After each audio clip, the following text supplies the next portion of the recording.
할렐루야. 우리 좌우에 계신 분들하고 인사하겠습니다. 너무 잘 오셨습니다.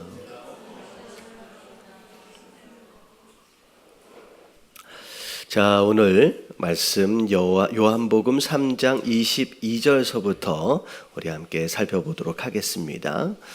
자, 요한복음 3장 22절 말씀만 먼저 읽고 우리 함께 말씀 나눌 텐데요. 자, 22절 다 같이 읽겠습니다. 시작.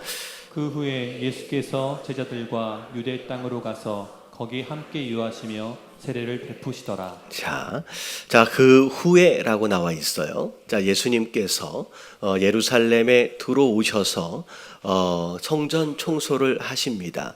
우리가 마태복음에서 살펴봤던 내용은 예루살렘에 들어오셔서 성전 청소를 마지막 그 고난 주간 그 주일날 한 것으로 우리가 기억을 하거든요. 근데 요한복음에 보면 사역 초반에 이미 한번 성전 청소를 했던 것으로 기록을 하고 있습니다. 특별히 요한복음의 내용을 보면 예루살렘에 올라가신 그 타이밍에 대하여 굉장히 자세하게 기록을 하고 있어요. 그래서 우리가 요한복음을 쭉 볼 텐데 예수님이 공생회를 몇 년 동안 하셨느냐라고 하는 것을 뭘로 아냐면 마태, 마가, 누가복음에는 그 예루살렘으로 올라가시는 내용이 이렇게 자세하게 나와 있지는 않습니다. 근데 요한복음에는 자, 이게 이제 3번이 올라가는 그런 내용들이 자세하게 설명이 되어져 있습니다. 그래서 자, 6월절을 3번 맞이하게 되면 다 그걸로만도 몇 년이 되는 거예요.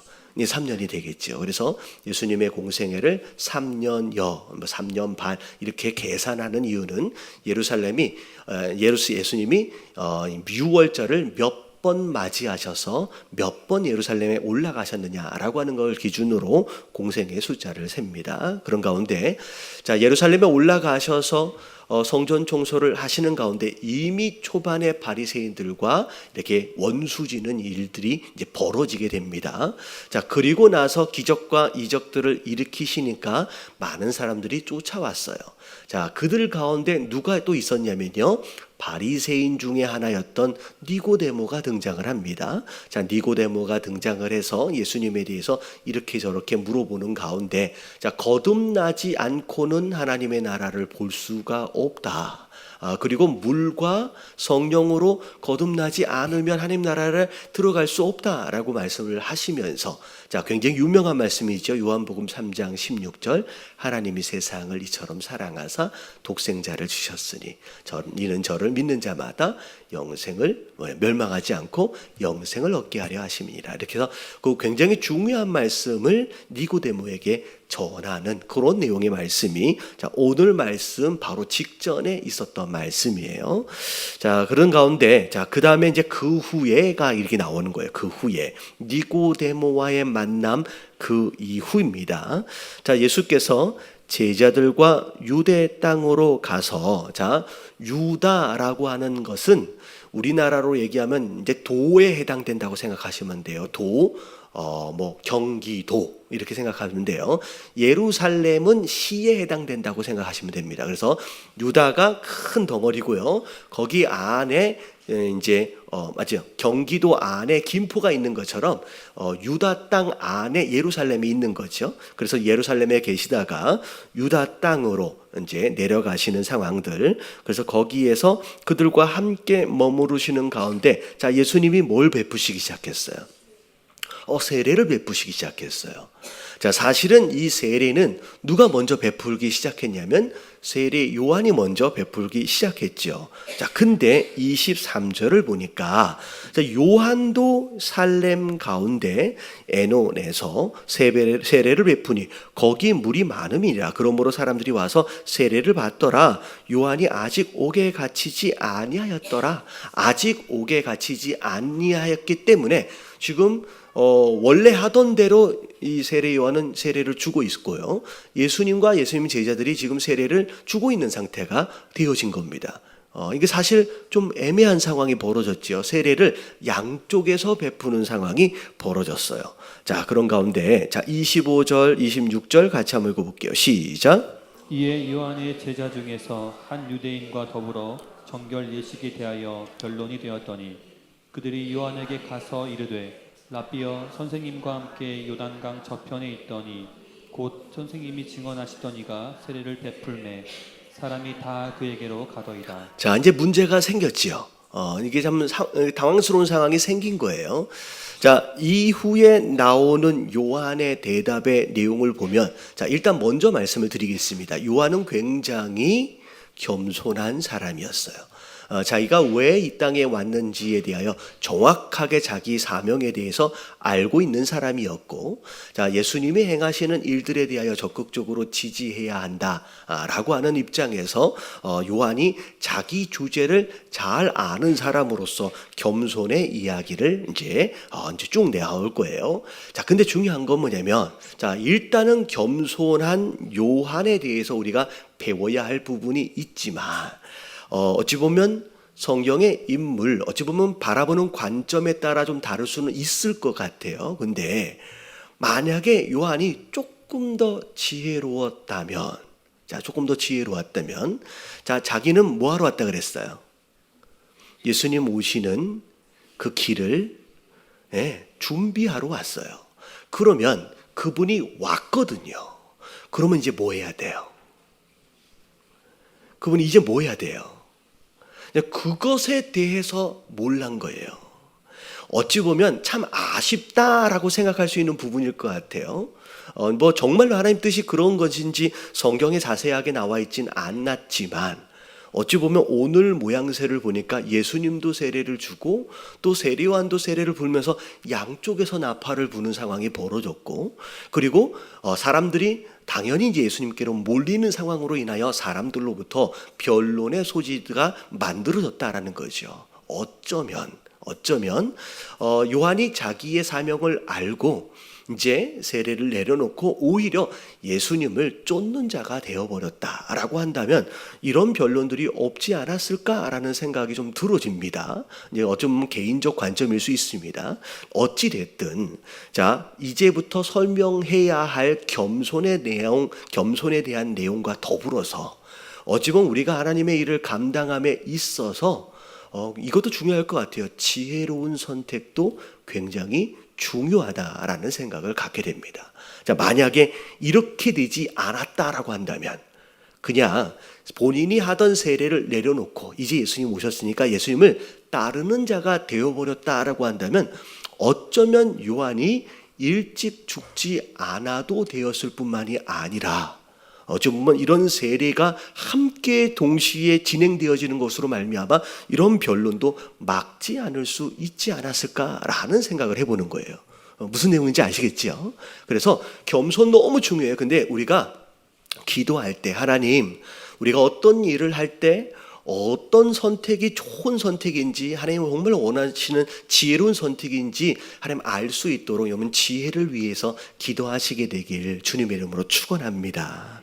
그래서 변론이 일어났어요. 심지어 예수님에게 막 몰리는 현상으로 인하여 그동안 요한을 따르던 자들이 혼돈을 얻게 되었다라는 거죠. 자, 그랬을 때 27절, 자, 같이 한번 읽어볼게요. 시작. 요한이 대답하여 이르되 만일 하늘에서 주신 바 아니면 사람이 아무것도 받을 수 없느니라. 네, 하나님이 허락하신 것이다 라고 요한이 인정을 하는 거죠. 자, 내가 말한 바 나는 그리스도가 아니다 라고 얘기했어요. 다시 말하면 궁극적으로 쫓아야 할 대상이 내가 아니다 라고 분명히 얘기했다는 거죠. 그의 앞에 보내심을 받은 자라고 한 것을 증언할 자가 너희니라. 나는 그분 앞에 먼저 온 사람이지 진짜 나를 따라야 할 사람은 내가 아니라 누구라는 거예요? 그분이다라는 거예요. 어찌 보면 사명을 감당할 자로서 어찌 보면 요한조차도 구원을 받아야 할 영혼이거든요. 양이거든요. 그렇다라고 한다면 예수님을 딱 쫓아버렸으면 더 좋았을 걸. 이런 생각과 더불어서 어찌됐든 본인 자신의 위치를 정확하게 설명하고 있습니다. 자, 29절, 30절을 보면 같이 한번 읽어볼게요. 29절만 시작. 신부를 취하는 자는 신랑이나 서서 신랑의 음성을 듣는 친구가 크게 기뻐하나니 나는 이러한 기쁨으로 충만하였노라. 예, 어찌 보면 진짜 신랑은 누구예요? 이는 예수님이라는 거죠. 그리고 신부는 양들이에요. 하나님 백성들이에요. 어찌 보면 지금 자기는 신랑과 신부가 만날 수 있도록을 위해서 어떤 역할만 한 거예요? 들러리 역할을 한 거예요. 들러리 역할. 그렇기 때문에 나는 앞에 나서서는 안 된다라는 거죠. 결국은 식장에서 제일 빛나야 할 대상은 여러분 들러리가 아니라 누구여야 돼요? 신부와 신랑이어야 한다. 그래서 나는 잠시 신부를 맡았다가 신랑에게로 연결해주는 종류의 그런 들러리일 뿐이다. 내가 주인공이 아니다라고 얘기를 하는 거죠. 여러분 이걸 잘 아셔야 돼요. 우리가 이 땅을 살아감에 있어서 세상은 자 뭐라고 얘기하냐면 네가 네 인생의 뭐다? 주인공이다라고 얘기를 합니다. 근데 성경은 네 인생의 주인이 네가 아니래요. 누구래요? 여러분 예수님이에요. 여러분 하나님 나라를 위해서 오히려 들러리의 역할도 할 수 있어야 된다라는 거죠. 그래서 여러분 이게 많은 사람들이 자기 스스로를 드러내기 위해서 자기가 신랑인 것처럼 착각해 버리셔는 안 된다는 거죠. 이게 좀 비근한 예로 이렇게 생각할 수 있어요. 예수님이 마지막 주에 이제 고난 주간에 예루살렘에 들어가실 때 뭘 타고 들어가세요? 낙이 새끼를 타고 들어가십니다. 낙이 새끼를 타고 들어가는데 사람들이 예수님을 향하여 호산나 호산나 찬양을 하면서 왕으로 오시니여 막 이렇게 막 좋아한단 말이죠. 환호한다는 거죠. 자, 근데 예수님을 태우고 가는 이 낙이 새끼가 여러분 이 환호가 자기에게 하는 것으로 착각하면 돼요, 안 돼요? 그러면 안 된다는 거죠. 그래서 자기한테 하는 줄 알고 아빠를 확 들어버리면 예수님 어떻게 되겠어요? 예수님 낙에서 떨어져 버리시겠죠. 여러분 이거는 비근한 예가 되는 거예요. 자기가 주인공이 되어져서 자기가 영광을 받으려 하고 자기가 아빠를 들어버리면 그러면 예수님은 떨어져 버려요.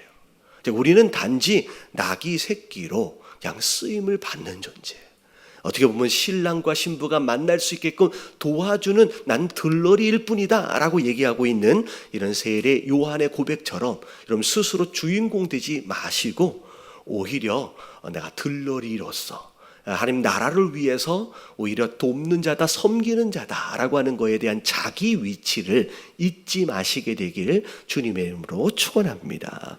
그래서 결론이 30절이에요. 그래서 나는 들러리기 때문에 자 나는 어떻게 해야 돼요? 다 같이 시작. 그는 흥하여야 하겠고 나는 쇠하여야 하리니. 네, 내가 지금 쇠하고 있는 것이 사람들이 나를 떠나고 예수님에게로 다 가는 이것 자체가 뭐 하는 거예요? 정상이다. 이게 바른 것이다 라고 이제 이야기를 합니다.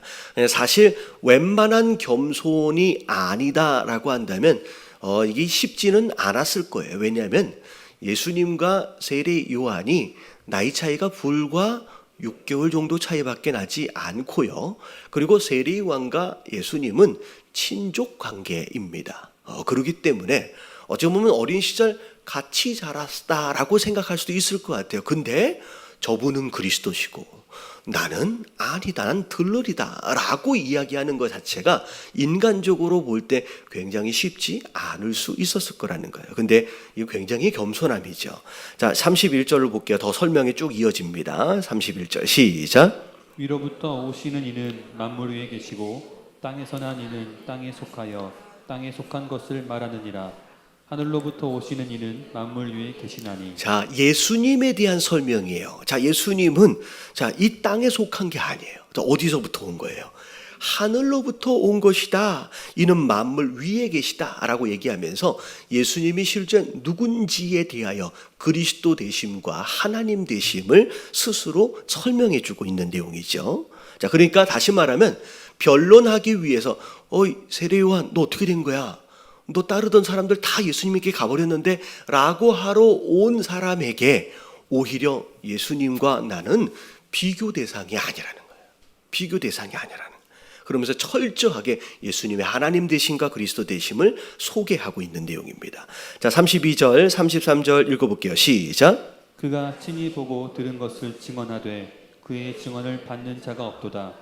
그의 증언을 받는 자는 하나님이 참되시다는 것을 인쳤느니라. 예, 이 세례 요한도 중간중간 예수님을 따르는 무리들도 있었지만 그럼에도 불구하고 예수님의 그런 모습들을 인정하지 못하는 자들을 향하여서 지금 이런 내용을 이야기하는 거예요. 왜 보고 들은 하늘의 것을 그렇게 설명하고 계시는데 보여주고 계심에도 불구하고 왜 믿지 않느냐 라고 얘기하면서 오히려 이제 보내는 거예요. 근데 약간 느낌이 지금 이 세례 요한을 찾아온 사람들이 느낌이 세례 요한을 위하여 온 것 같은 느낌은 안 들고요. 약간 세례 요한하고 예수님하고 뭐 하러 온 것 같아요? 여러분 이간질 하러 온 것 같아요. 그래서 너 어떻게 이렇게 되면 안 되지라고 하면서 이렇게 살살 건드려 가지고 기분 나쁘게 하려고. 그러니까 어떻게 보면 지금 변론하러 온 이 사람들을 향하여서 야 너는 왜 거기 안 갔냐? 너도 가서 믿어야 할 뿐이야. 그분은 하늘로부터 오신 분이야.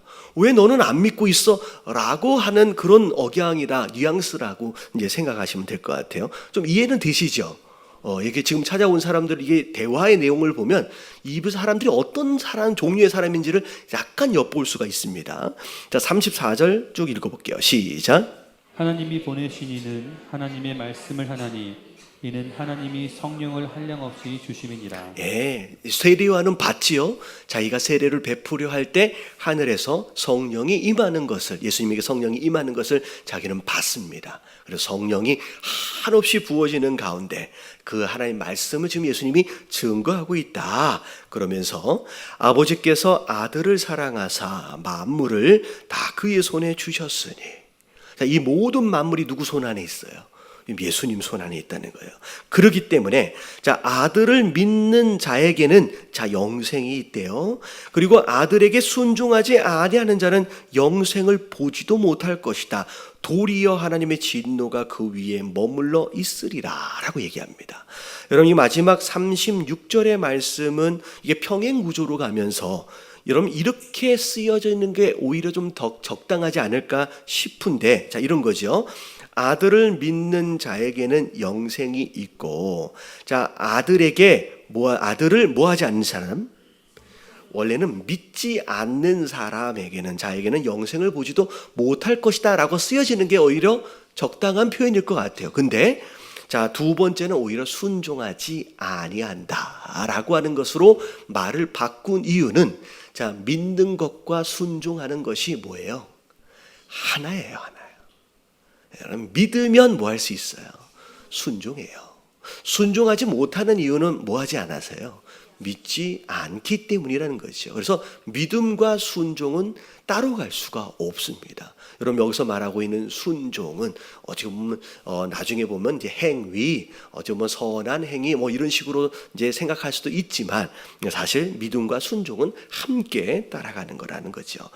자, 그런 가운데 자 여기까지의 말씀을 통하여서 자 일단 세례 요한의 겸손함, 자기가 뭐 하는 자이냐라고 하는 거에 대해서 자기 주제를 알고 자기가 해야 할 일에 최선을 다하는 이런 모습을 우리가 본받아야 합니다. 하지만 조금 아쉬움이 있다라고 한다면 왜 세례를 같이 줬을까?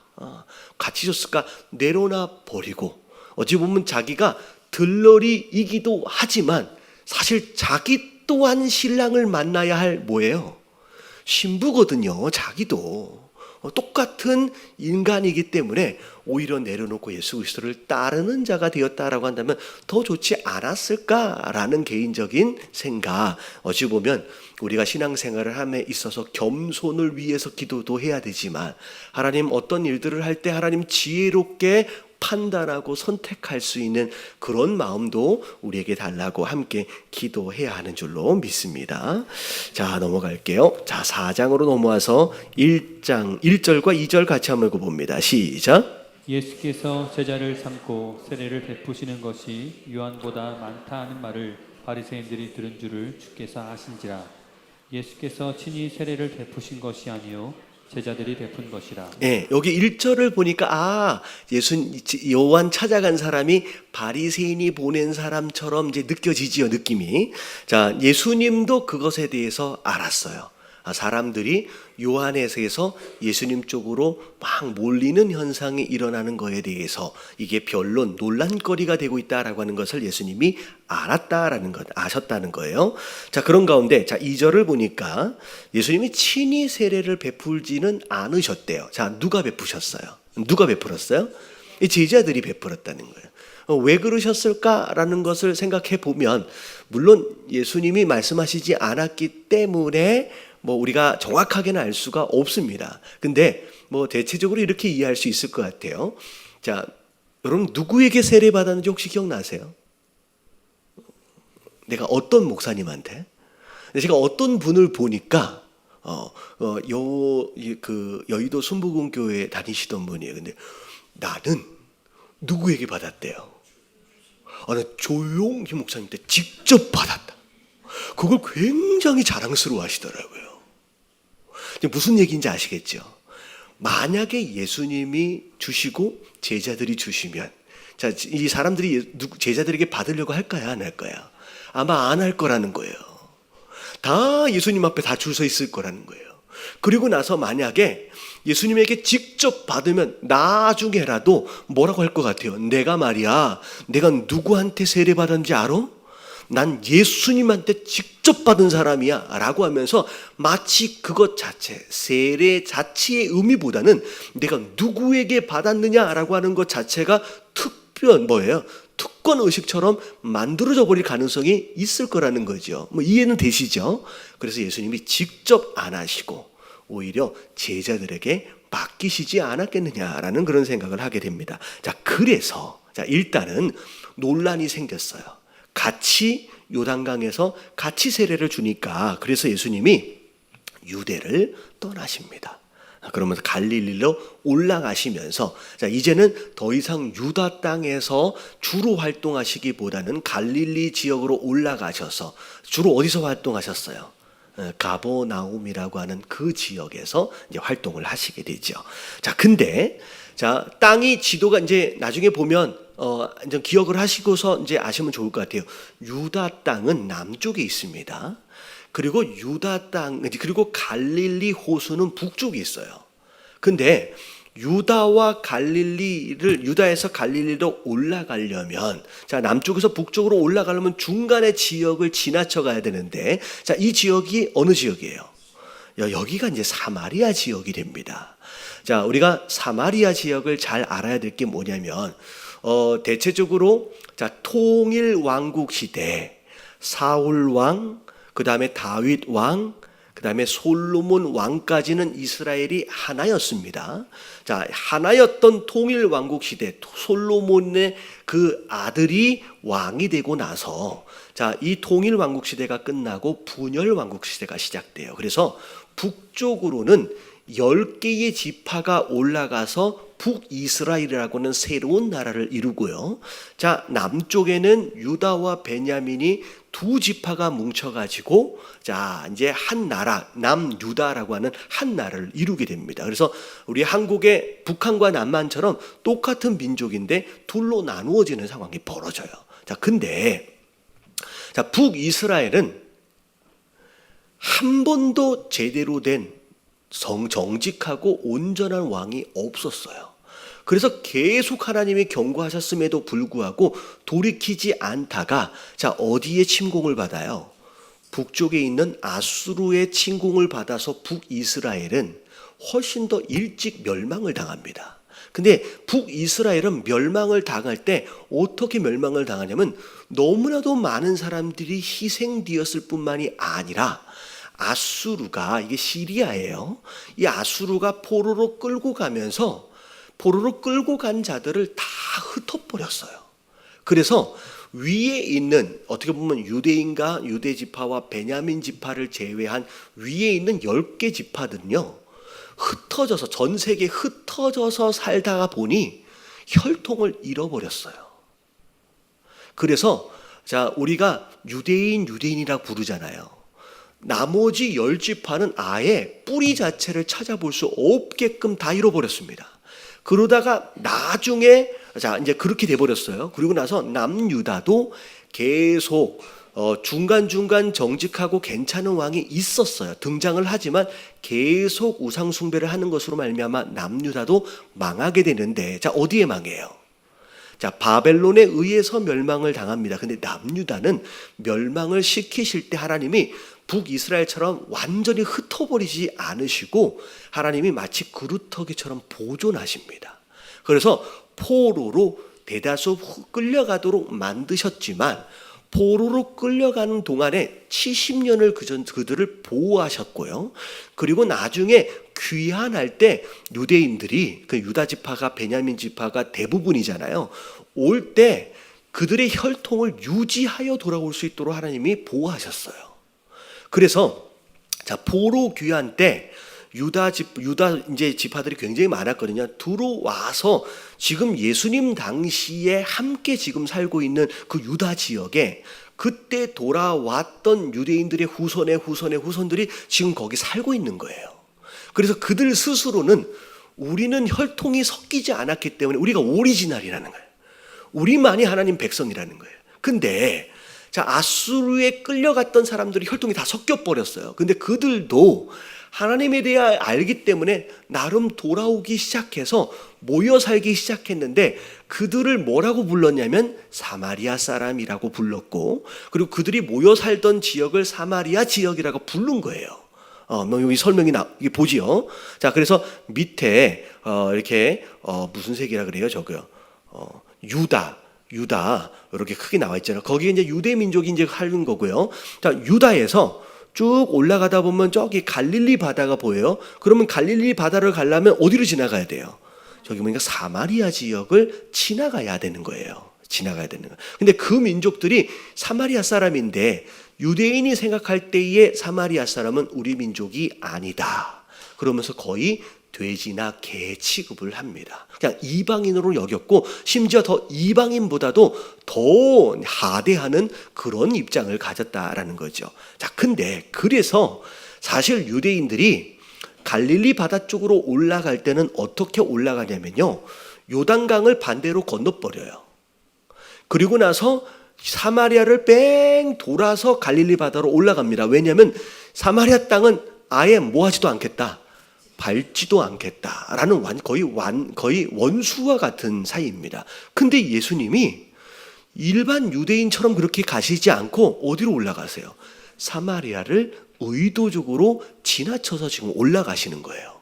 자, 거기에서 지금 누굴 만나냐면 사마리아 여인을 이제 만나게 됩니다. 자, 5절과 6절 같이 한번 읽어볼게요. 다 같이 시작. 사마리아에 있는 수가라 하는 동네에 이르시니 그 아들 요셉에게 준 땅이 가깝고 거기 또 야곱의 우물이 있더라.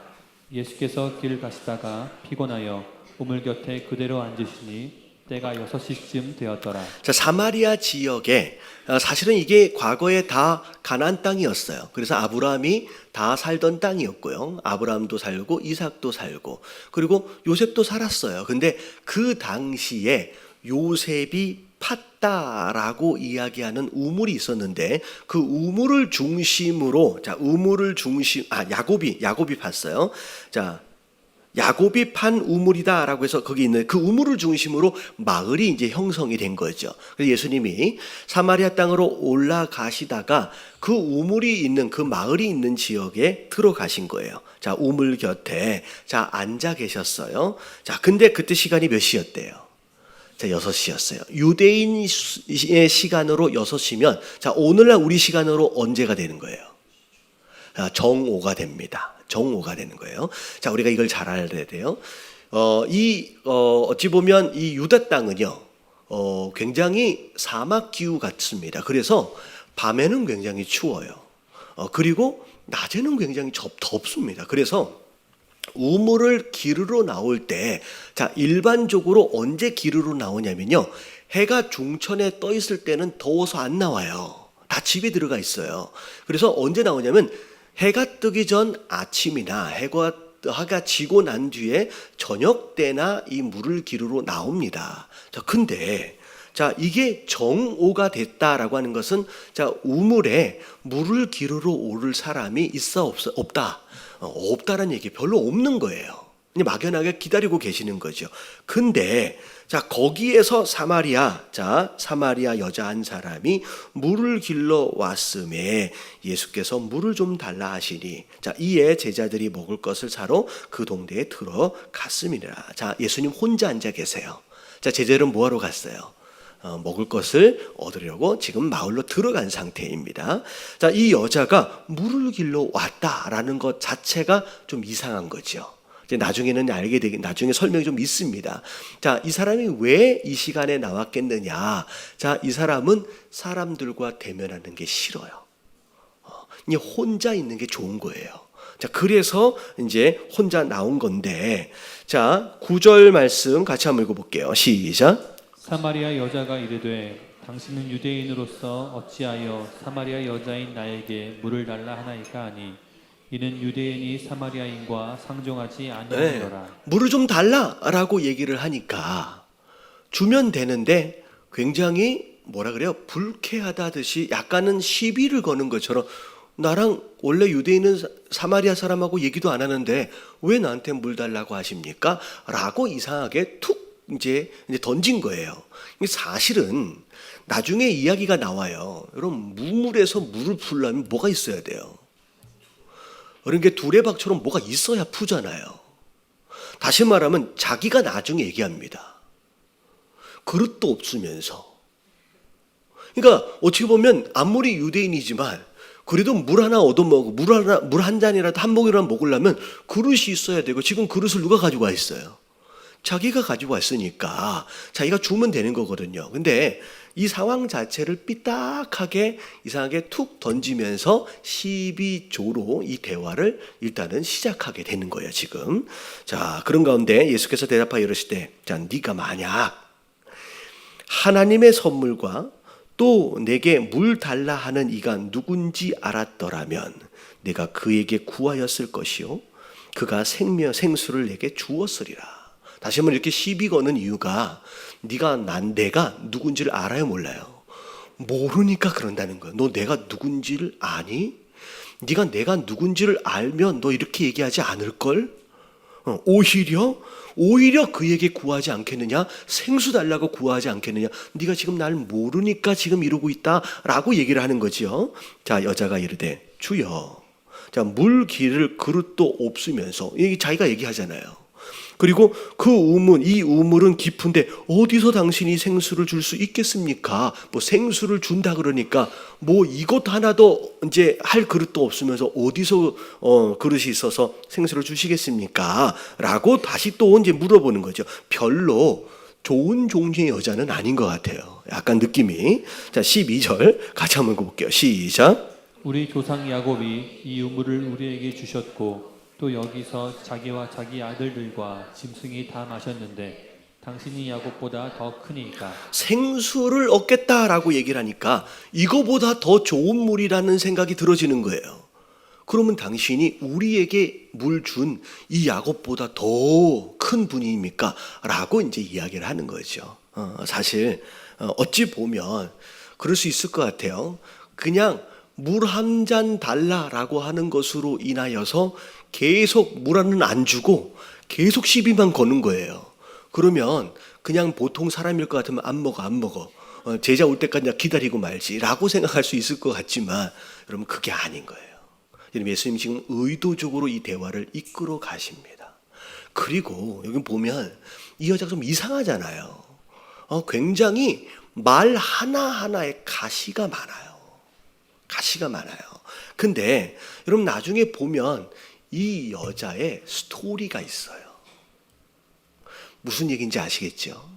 여러분, 스토리가 많은 사람은, 여러분, 이게 안 좋은 스토리일수록 삶에 뭐가 많아요? 가시가 많아요. 그래서 종종 만나서 누군가를 이야기해보면 뭔 말을 해도 이렇게 좋게 받아들이지 않는 분들이 계세요.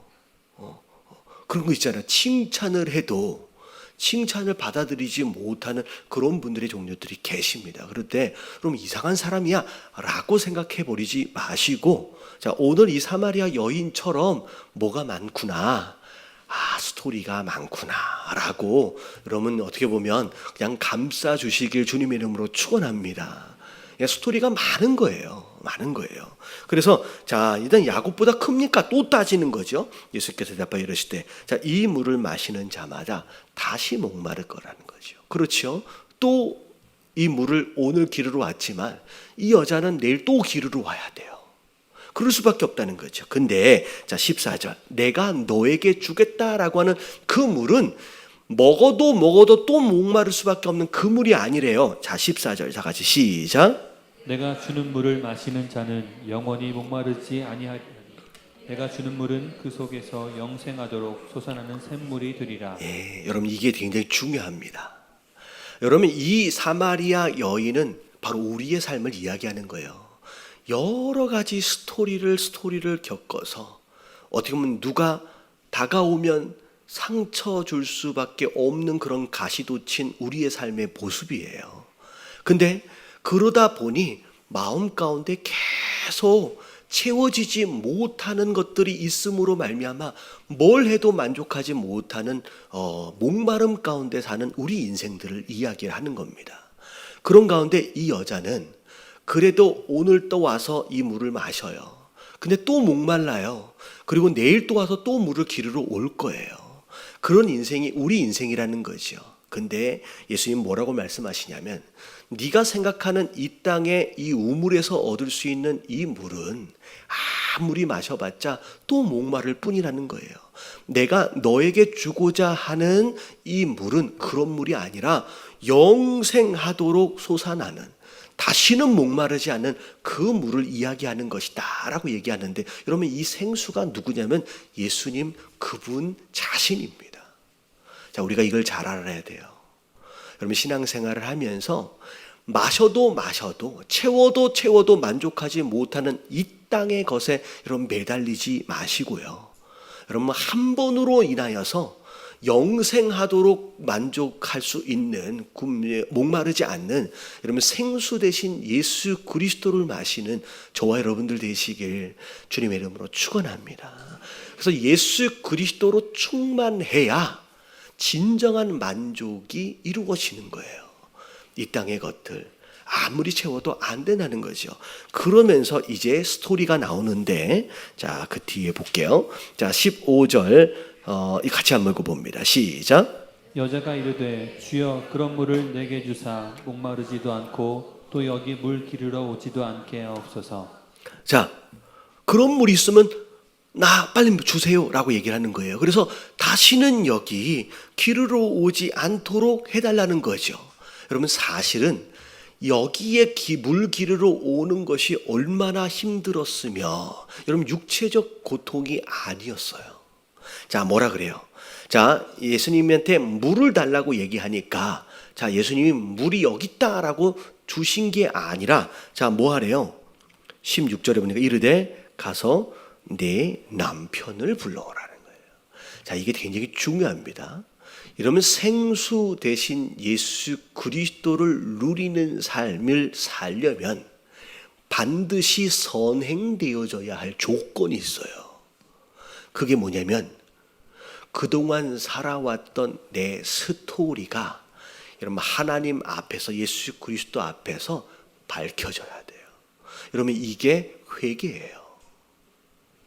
여러분 이게 없이 하나님 내가 죄인입니다.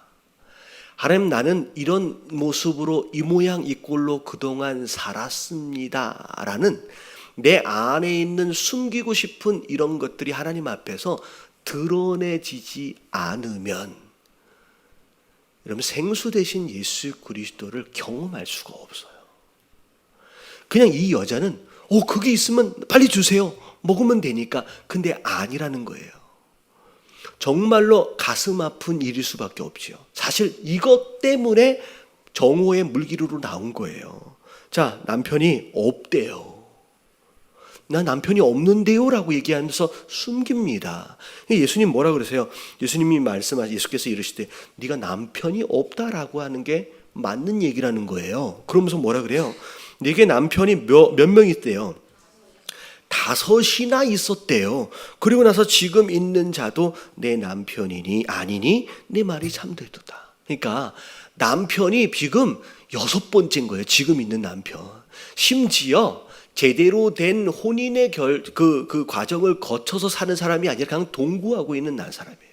그러니까 어떻게 보면 이 여자가 얼마나 파란만장한 삶을 살았겠느냐라고 하는 것이 여기 안에 있고요.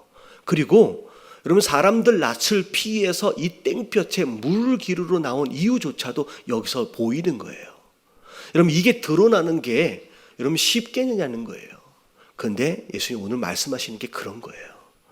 어떻게 보면 사람들에게 보이기 민망하고 부끄럽고 그것을 보이지 않기 위해서 사람들을 피해만 다니는, 그래서 내가 다시는 이거 물 기르러 나오고 싶지도 않다라고 얘기할 정도로 사람 만나는 걸 두려워할 만큼 그런 상처가 있는 자, 그게 어떻게 보면 숨겨놓고 묻어놓고 무덤까지도 또 가져가고 싶지만 정말로 네가 생수인 나를 만나길 원하고 그걸 경험하기 원한다라고 한다면 그 모든 과거, 부끄러운 과거, 수치스러운 모든 과거가 내 앞에서만큼은 어떻게 돼야 돼요? 드러내줘야 된다는 거예요. 이게 회개라는 거예요. 네가 스스로 죄인됨이 인정이 안 되고 네가 스스로 부끄러운 자다라고 하는 게 내 앞에서 인정할 수 없다라고 한다면 나를 생수로 만날 수가 없다라는 거예요. 그래서 자, 심령이 가난한 자가 복이 있어요. 자, 그 사람이 뭘 받아요? 천국을 경험하는 거예요. 여러분, 구원과 하나님 나라는 여러분 스스로 가난해져서 내가 누군지 내 부끄러운 과거까지도 여러분 하나님 앞에 드러내놓을 수 있는 이 회개의 모습이 있을 때 여러분 진정한 구원이 이루어지는 줄로 믿습니다. 내가 회개가 없다라고 한다면 아직 예수님 못 만난 거예요. 진정한 회개를 통하여서 예수 그리스도를 만나시는 이 생수를 경험할 수 있는 저와 여러분들 되시길 주님의 이름으로 축원합니다. 그러더니 이제 여자가 얘기하면, 내가 얘기도 안 했는데 내 과거를 다 알았어. 그러니까 이 사람 보통 사람이 아니구나라고 하는 걸 알아낸 거예요. 사실은 앞에 주님, 주여라고 불렀어요. 여러분 다른 이제 보면 랍비라고 설명이 되어집니다. 자, 이 당시에는 입고 있는 겉옷이 그 사람의 신분을 볼 수가 있습니다. 그래서 어떤 옷을 입었느냐에 따라서 바리새인이구나, 랍비구나 라고 하는 걸 겉옷을 통하여서 알 수 있거든요. 그러니까 예수님이 지금 입고 다니는 행색만 봐도 이 사람이 그냥 일반 유대인이 아닌 랍비구나 라고 하는 것을 알 수가 있어요. 알 수가 있어요. 근데 이거 지금 보니까 랍비 정도가 아닌 뭐다? 선지자네. 굉장히 강한 어떤 표적이 나타나잖아요. 그러니까 그러면 내가 이거 하나 물어봐야 되겠다라고 생각한 게 20절에서부터 나오는 질문입니다. 자, 20절 한번 읽어볼게요. 시작. 우리 조상들은 이 산에서 예배하였는데 당신들의 말은 예배할 곳이 예루살렘에 있다 하더이다. 자, 우리 조상들 어떻게 보면 이제 사마리아 사람들이죠. 사마리아 사람들이 흩어져 있다가 다시 이제 사마리아 지역에 이제 몰려와서 살게 되면서 여기 보니까 그리심산이라고 있어요. 그리심산에다가 제단을 쌓아놓고 거기에서 하나님을 예배한다고 나름 예배를 드리고 있었다는 거죠. 근데 유대인들이 인정을 해요, 안 해요? 안 해주는 거예요. 뭐 거기다 제단을 쌓느냐? 하나님께 예배하려면 어디로 와야 돼요? 예루살렘에서만 하나님을 예배할 수 있다라고 주장한다는 거죠. 자, 거기에 대해서 선지자라고 얘기하니까 선지자인 것 같으니까 한번 답을 좀 해주십시오 라고 얘기했어요. 사실은 기대가 그런 거죠. 뭐 예루살렘에서 드리든 그리심산에서 드리든 뭐 똑같은 예배지 않겠느냐, 뭐 인정해 줬으면 참 좋겠지, 뭐 그런 기대가 있었을 것 같아요. 근데 예수님 뭐라고 말씀하시냐면요, 자, 다 같이 한번 읽어볼게요. 21절 시작. 예수께서 이르시되 여자여 내 말을 믿으라. 이 산에서도 말고 예루살렘에서도 말고 너희가 아버지께 예배할 때가 이르리라. 그러면 장소가 중요한 게 아니다라고 얘기하시는 거예요. 내가 질문한 것과는 전혀 다른 방법으로 방향으로는 지금 흘러가는 거죠. 그러면서 오히려 뭐라고 말씀하시냐면 장소가 문제가 아니라 뭐가 문제예요? 너희는 알지 못하는 것을 예배한대요. 그러니까 네가 지금 예배하고 있다라고 하는데 예배하고 있는 대상 자체가 누군지도 모르고 예배를 한다는 거예요. 근데 우리는 아는 것을 예배하노니 이는 구원이 유대인에게서 남이라 라고 얘기하시는 거예요. 자, 이거는 어찌 보면 유대인들이 지금 하나님을 예배한다라고 하나님이 누군지를 알고 이야기한다라고 하는 것과 더불어서 결국은 구원이 유대인에게서 난다라고 하는 것은 유대인 안에서 누가 태어나요? 메시아가 온다라고 하는 것을 간접적으로 함께 섞어서 이야기하는 거예요. 그랬더니 자, 더 볼게요. 2, 3절까지 다 같이 시작. 아버지께 참되게 예배하는 자들은 영과 진리로 예배할 때가 오나니 곧 이때라. 아버지께서는 자기에게 이렇게 예배하는 자들을 찾으시느니라. 자, 중요합니다. 자, 우리가 예배할 때 반드시 갖추어야 할 필수 조건이 있다는 거예요. 첫 번째, 자, 우리가 예배하는 대상이 누군지를 알아야 합니다. 내가 예배하고 있는 대상이 누군지를 모르면서 예배할 수도 있다라는 거예요. 막연하게 하나님이라고 이름을 붙였다 해서 그분일 수 없다라는 거예요. 그래서 여러분 반드시 예배 안에는 하나님이 누구냐라고 하는 거에 대해서 분명히 할 수 있는 이 말씀이 없다라고 한다면 예배되어질 수 없어요. 그래서 여러분 내가 분명히 예배하고 있는 대상이 누구냐라고 하는 걸 아는 게 첫 번째로 중요하고요. 자, 두 번째 조건이 뭐냐면 참되게 예배하는 자는 자, 두 가지로 예배해야 된대요. 자, 뭐하고 뭐예요? 자, 영과 진리로 예배해야 된대요. 여러분 이거 옛날 성경을 보면 자, 뭐라고 나와 있었냐면 신령과 진정으로라는 표현이 있었습니다. 근데 이게 개역개정으로 바뀌면서 영과 진리로 다시 번역이 됩니다. 이게 원어에 순수하게 원어에 가깝게 번역이 된 거예요.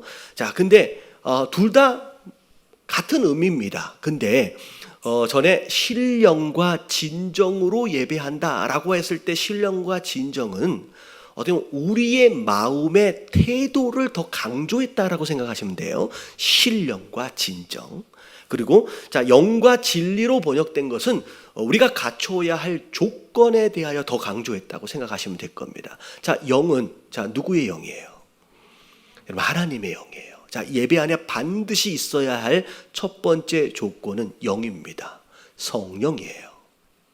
여러분 이 성령은 하나님의 임재하심을 의미합니다. 다시 말하면 이 예배 안에 성령 하나님이 함께 하고 계시지 않는다라고 한다면 여러분 그냥 이건 강연회에 불과한 거예요. 여러분 이 자리에 여러분 성령 하나님이 계셔야 하는 줄로 믿습니다. 그래서 우리의 예배는 하나님의 임재가 있는 예배가 될 수 있도록을 위해서 기도하셔야 돼요. 그래서 여러분 예배를 참여할 때 특히나 금요일 같은 경우는 일이 끝나고 급하게 오시는 가운데 시간을 지키기 어려운 분들도 계시지만 여러분 주일 같은 경우는 좀 더 서두르셔서 여러분 예배에 참여하기 전에 기도하셔야 돼요. 하나님, 우리가 드리는 이 예배에 하나님의 뭐가 있을 수 있도록 하나님의 임재하심이 있을 수 있도록을 위해서 기도하셔야 돼요. 그냥 우리끼리의 강연회와 우리끼리의 잔치가 되어져서는 안 된다라고 하는 거. 여러분 그걸 위해서 기도하시게 되길 주님의 이름으로 축원합니다. 그래서 예배의 가장 중요한 필수 조건은 하나님의 임재하심이에요. 성령의 임재하심이에요. 여러분이 하나님이 계셔야 된다는 거예요. 그리고 두 번째가 진리인데 여러분 이 진리는 예수님과 동시에 또 뭘 얘기하냐면 말씀입니다. 반드시 예배 안에는 말씀이 선포되어져야 해요. 여러분 이 강단에서는 여러분 그 어떤 세상의 가치관이나 아니면 목사의 어떤 소견이 증거되어져서는 안 되는 줄로 믿습니다. 여러분 하나님 말씀만 증거되어지는 곳이 바로 교회여야 되고 그리고 예배여야 한다는 거예요. 그래서 어떻게 해서든 제가 강해 설교를 통하여 다른 이야기를 다 빼고 말씀만 설명하려고 애쓰는 이유가 뭐냐면 여러분 이 장소는 사람의 의견이나 아니면 세상의 어떤 가치관이나 그런 것들이 들어와서는 안 되는 장소이며, 여러분 이 장소에는 반드시 뭐만 선포되어져야 돼요? 진리 되신 하나님의 말씀만 선포되어져야 돼요. 그래서 이게 예배냐 아니냐라고 하는 건 딱 두 가지로 결정이 돼요. 여기에 성령 하나님의 임재하심이 있냐, 아니면 여기에서 하나님 말씀만 선포되고 있냐라고 하는 두 가지로 결정이 돼요. 여러분 우리 예담교회 예배는 여러분 성령의 임재하심과 더불어 하나님 말씀만 선포되어지는 그런 예배가 여러분 함께 드려질 수 있도록 위해서 여러분 계속 기도해야 되는 줄로 믿습니다. 그래서 영과 진리 그렇게 예배하는 자, 그 예배자를 하나님이 찾으신대요. 자, 그래서 하나님은 영이시니 예배하는 자가 영과 진리로 예배할지니라, 다시 말하면 속일 수 없다는 거예요. 척할 수 없다는 거예요. 하나님은 영이시기 때문에 네가 진짜 성령의 임재 속에서 예배하고 있는지, 하나님 말씀 안에서 예배하고 있는지 하나님은 속일 수가 없다. 다 알고 계신다는 거예요. 자, 그랬더니 25절에 자, 이 여자가 뭐라 그래요? 다 같이 시작. 여자가 이르되 메시아 곧 그리스도라 하는 이가 오실 줄을 내가 아노니 그가 오시면 모든 것을 우리에게 알려주시리이다. 다시 말하면 지금 자기가 질문했잖아요. 원하는 답을 얻은 거예요, 안 얻는 거예요? 뭐야, 왜 이상한 얘기만 해? 자기 마음에 안 들은 거예요. 어떻게 보면 그리신산이든 어떻게 보면 예루살렘이든 뭐 간절히 뭐 예배하면 어디든 상관이 없느니 뭐 그렇게 얘기해 줄 것을 기대했는지는 모르겠는데 마음에 안 들었어요. 자기 마음에 안 든 거예요. 그랬더니 그래서 뭐라 그래요? 메시아가 온다 그랬어요. 그리스도가 온다 그랬어요. 그분이 오면 정답을 얘기해 주겠지요 라고 얘기하는 거예요. 그랬더니 예수님 뭐라고 말씀하세요? 예수께서 이르시되 네가 말하는 내가 바로 그다라고 말씀하시는 거예요. 이 다음 스토리가 되게 궁금하죠. 이게 다음 주 월요일 날 말씀이에요. 예수님 이때 이 이야기를 듣고 이제 난리가 납니다. 이 여자가 하면서 이제 스토리가 진행이 돼요. 자, 여기까지.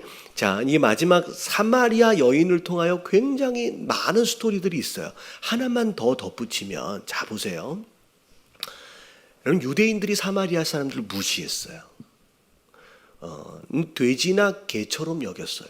이방인보다 더 하대했습니다. 상종하지 않았어요.